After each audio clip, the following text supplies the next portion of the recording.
I arrived at my late Uncle Earl's remote Kentucky cabin after 15 years. The four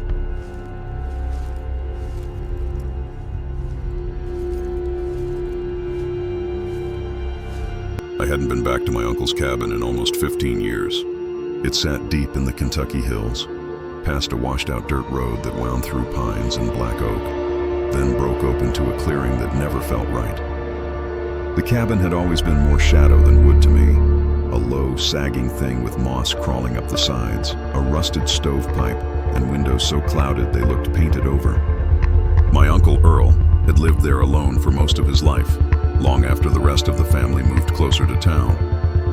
When he died the previous winter, the responsibility of clearing his things fell to me. It took me nearly 3 hours to drive up there. The last stretch of road was all gravel and ruts, half swallowed by weeds. The forest seemed heavier the deeper I went, and by the time I reached the clearing, the light had that greenish tint that makes everything look like it's underwater. The cabin leaned slightly to one side, same as I remembered. The front door hung open a few inches, as if it had been waiting for someone to finally come back. Inside, the air was stale and damp, heavy with that sweet rot of paper and wood. His things were still there. The oil lamp on the table, his old boots by the door, a pot on the stove with something hardened inside it. I walked through each room, brushing dust off shelves, opening windows that didn't want to open. The silence was thick, broken only by the occasional creak of wood settling. In the small bedroom, I found his bed, a narrow frame with a wool blanket still folded at the foot. When I lifted the mattress to check for mice nests, one of the floorboards beneath it moved. Not much, just a soft give, like it had been pried up before. I knelt and pushed at it. The nails were old and bent, and when it came loose, I found a small space underneath, lined with wax paper and old cloth. Inside was a leather-bound book, no bigger than my hand, its cover dark and swollen from years of moisture. The diary smelled faintly of mildew and something else, something like earth after rain. I brought it to the kitchen table where there was better light and started flipping through the pages. The first entries were harmless enough. Notes about weather, hunting, a few mentions of neighbors. Earl had always been a quiet man, and his writing reflected that. But as I read further, something in his tone began to shift. He wrote about hearing things at night. First just faint noises outside, then whispers he said came from the tree line. He described seeing a figure, a tall man standing by the edge of the clearing every night after sundown. Said he'd watch for hours, but the figure never came closer, never moved, just stood there until dawn. Then the entries started getting frantic. His handwriting changed, sharper, uneven. He wrote that the whispers had moved inside, that he could hear them crawling under the floorboards, circling the bed. He wrote about the air going cold even when the stove burned hot, about the smell of damp dirt filling the house no matter how much he scrubbed. The final few pages were nearly unreadable, the ink smeared as if his hand had been shaking. The last words were, "It comes through the walls when the lamps go out." I sat there a while, the sound of wind pushing against the windows. I told myself it was just a sick man's ramblings. Earl had been alone for decades. Maybe his mind had slipped near the end. Still, something about that writing made my stomach feel tight. By the time I finished sorting through the rest of the cabin, it was late afternoon. I'd planned to drive back that night, but the road out was bad, and the thought of navigating it in the dark didn't sit right. I decided to stay one night, clean what I could, and head out early in the morning. As the sun went down, the forest grew quiet. No crickets, no wind, just that stillness you get when the woods are listening. I lit one of the oil lamps, the same one Earl must have used. The flame threw shadows across the walls, long and moving. I tried not to think about the diary, but it was there in the corner of my eye, sitting on the table where I'd left it. When I went to bed, I left the lamp burning low. The smell of damp earth was stronger in the bedroom. At first I thought maybe it was coming from under the cabin. The crawl space was open to the dirt. But after a while I realized it seemed to rise up through the boards themselves, like the house was breathing it out. I don't know when I fell asleep, but I woke to a soft sound, a slow, deliberate knock. It came from directly beneath the bed, 3 times, then silence. My first thought was that an animal had gotten under the cabin, maybe a raccoon or a stray dog. I held still, listening. Another knock, same place. Then what sounded sounded like something dragging across the wood, a dry scraping that lasted just a few seconds before stopping again. I got up, heart pounding, and crouched down to look. The gaps between the boards were too narrow to see through, just darkness. I told myself it was nothing, just the house shifting, or maybe my nerves playing tricks. I blew out the lamp and tried to sleep again. The knocks came back, softer this time, but closer. I could almost feel them under my ribs. That smell of wet earth filled the room so thick I could taste it. When I finally turned the lamp back on, the sound stopped, just ended, like someone had been waiting for the light. I didn't sleep the rest of the night. The next morning I checked under the cabin. The ground was soft and uneven, damp from rain that hadn't fallen. I found the spot beneath where the bed sat, a patch of earth darker than the rest, as if it had been recently disturbed. I dug a little with my hands, but the soil was heavy, clumping around my fingers. I stopped when I hit something hard. Not wood, not stone. It felt like metal. When I cleared away the dirt, I saw the edge of an old tin box, the kind used to store photographs or keepsakes. I hesitated before opening it. Inside were bones, small ones, maybe from an animal, and a few scraps of paper folded together. The writing on them was faded, but one line stood out clear as day. He still whispers under the house. I don't remember dropping the box, but I heard it hit the ground. The smell hit me again, wet, sweet, rotten. I stumbled back, my hands shaking, and crawled out from under the cabin. I left that day, didn't even bother locking the door behind me. Drove straight home, didn't stop for gas until I was almost out of the hills. But that night I couldn't stop thinking about the diary. About how I'd left it there, open on the table. I tried to convince myself to forget it, to let the cabin rot like everything else he left behind. But 2 nights later, I woke up to the same knocking sound, soft, measured, coming from under my bed. At first, I thought I was dreaming. The air was cold, though the heat was running. I reached for the lamp beside me and froze. The smell, that same damp earth, was in my room. I turned on the light, half expecting to see nothing, to catch myself in a moment of paranoia. But there, beside the nightstand, sat the diary. The same one from the cabin. The cover still damp. The pages warped. I didn't bring it with me. I know I didn't. The first page was blank, but the next had new writing. My name, in handwriting that wasn't mine. And beneath it, a single sentence. You shouldn't have moved the floorboard. I burned the diary that same night. Took it out back, poured lighter fluid over it, and watched it curl and blacken. I stayed outside until it was nothing but ash. I told myself that would end it. But even now, some nights when the air is still, I'll hear it again. That faint knock beneath the floor. It's always 3 times. Then silence, and every time the smell comes back, just faint enough to make me doubt it. Damp earth, like something waiting to be uncovered again. Sometimes I think about Earl, about what drove him to hide that diary, to live alone out there for so long. Maybe he knew it wasn't the kind of thing you could get rid of. Maybe that's why he stayed, why he let it have him instead of letting it follow someone else. I still see his cabin sometimes in my dreams, the windows glowing faintly, the door half open. The forest around it silent, too still to be alive, and from somewhere beneath the floor I hear it whispering. My name, soft and patient, like it's still waiting for me to come back and finish what I started. I wasn't planning on buying anything that day. I'd stopped at an estate sale off a back road outside Abingdon, Virginia, just killing time before heading home. The place was an old farmhouse, probably built in the 1940s, the kind of structure that looked like it had grown out of the ground rather than been built on it. Most of the items for sale were the usual: chipped dishes, broken furniture, yellowed quilts. But toward the back of the property, there was a cardboard box full of books. The sign said $5 for the box, and since I collect old journals and notebooks, I figured I'd take it. When I got home that night, I dumped everything onto my kitchen table. Most of it was water-damaged or unreadable: hymnals, cookbooks, a family Bible with half the pages missing. But at the bottom of the box was a small journal wrapped in lace. The fabric had yellowed with age, and when I untied it, a faint smell of lilac came off it, the kind of scent that sticks in old paper long after the person who used it is gone. The first page was dated March 1964. The handwriting was neat, rounded, the kind of careful cursive girls were taught in school back then.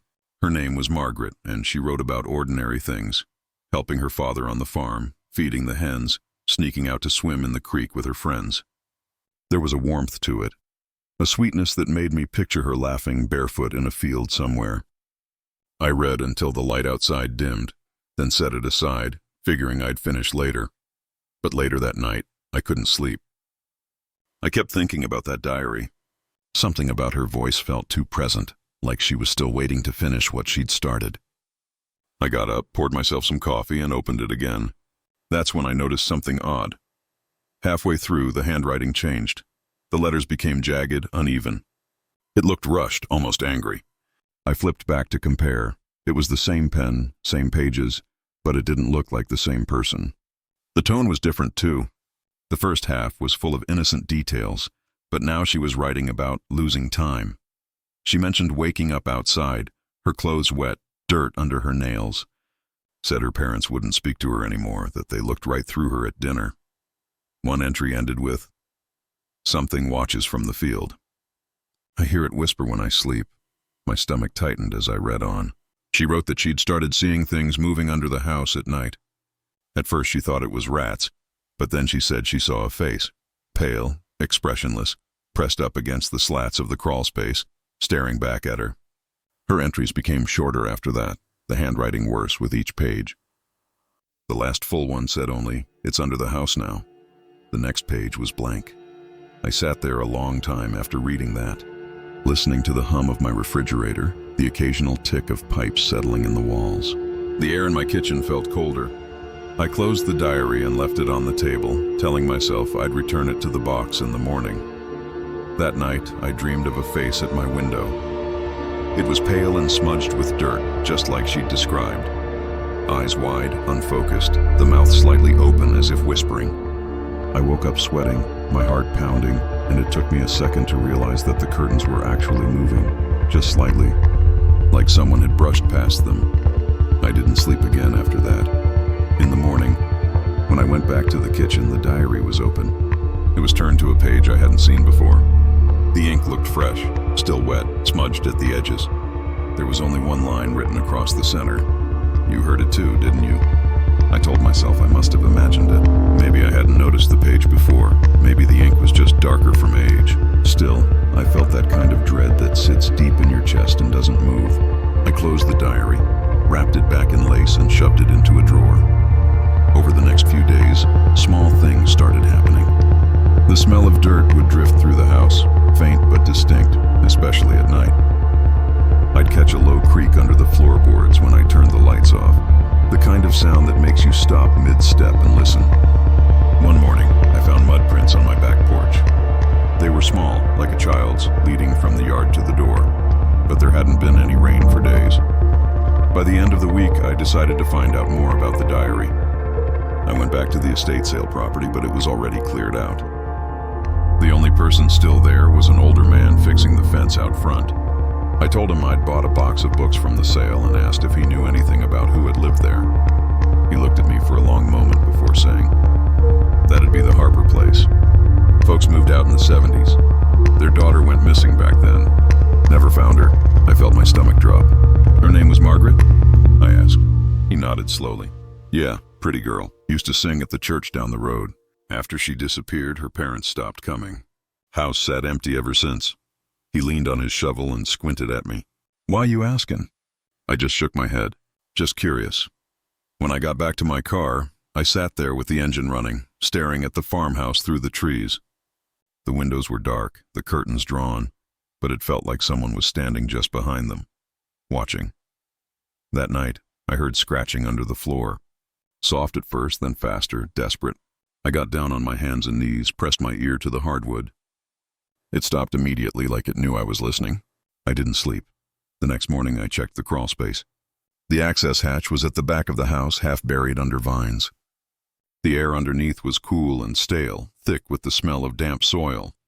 I shone my flashlight in and froze. There were drag marks in the dirt, faint, but there, like someone had been pulling themselves along. And near the far wall, something small was sticking out of the ground.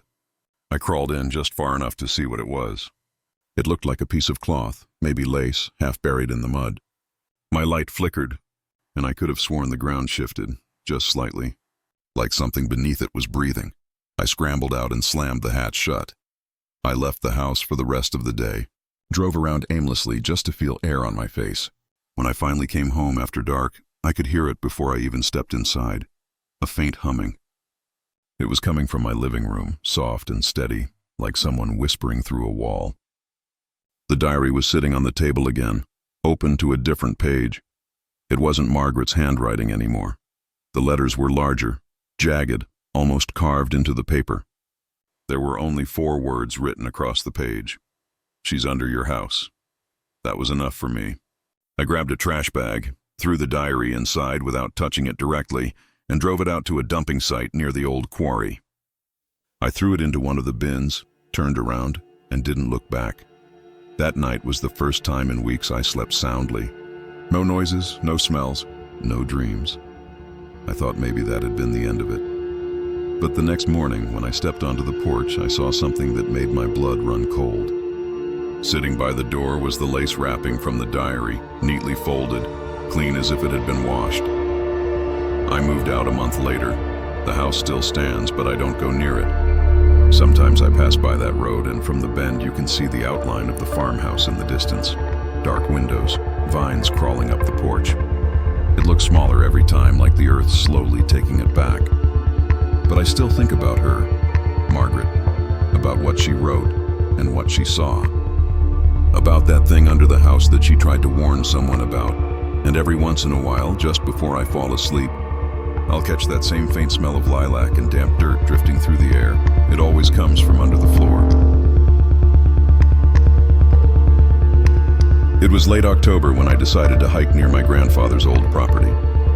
The land had been left to grow wild after he passed, just a patch of woods and rolling hills on the edge of eastern Kentucky. I hadn't been out there in years. The old trails were nearly gone now, swallowed by thickets and creeping vines. But I remembered the route by feel, the slope of the ground, the way the trees bent toward a narrow clearing at the base of the ridge. That place always had a strange stillness to it, even when I was a kid. No birds ever seemed to fly over it, and the grass grew in patches like it was trying to avoid something underneath. I went out there because I'd been going through his things, maps, journals, newspaper clippings, and found a note with coordinates scribbled in the corner. It was dated July 1977, the summer of the big flood that washed half the county away. I thought maybe it was an old fishing spot or something. My grandfather had been a quiet man, not the type to share much, and I guess part of me wanted to feel close to him again. By the time I reached the clearing, the light had gone that pale gray color that happens right before dusk. The ground was soft and waterlogged, probably from the rain earlier in the week. Near an old stone fence, half buried in mud, I saw something that caught the light. A corner of what looked like leather. I knelt down, dug a little with my hands, and pulled out a small diary, soaked through and blackened along one edge as if it had been burned. The pages stuck together when I tried to open them, but the writing was still visible, shaky, cramped, the kind of handwriting you get when someone's trying to get something out fast. The first few entries were scattered notes, dates, weather, mentions of the flood. Then the tone shifted. He wrote that he'd done something unforgivable, that he couldn't live with the sound anymore. He talked about a body, not who it was, just that he'd buried it in the field where no birds land. My stomach turned a little when I realized where I was standing. As I kept reading, I noticed something odd. The handwriting grew worse, lines slanting upward, words fading mid-sentence. The last entry mentioned someone coming back to find it. Then, right at the bottom of the page, in darker ink, there were numbers, the same coordinates I'd used to get there. For a second I thought it had to be some kind of joke. Maybe my grandfather had found it years ago and played along. But the ink looked old, and the pages were brittle. The man who wrote it sounded desperate. There was one more line scratched into the back cover. It doesn't stay buried long. The wind picked up as I stood there, and for the first time since arriving, I noticed how quiet the woods were. Not a single bird, not even the distant drone of insects, just the faint hiss of the breeze moving through dead grass.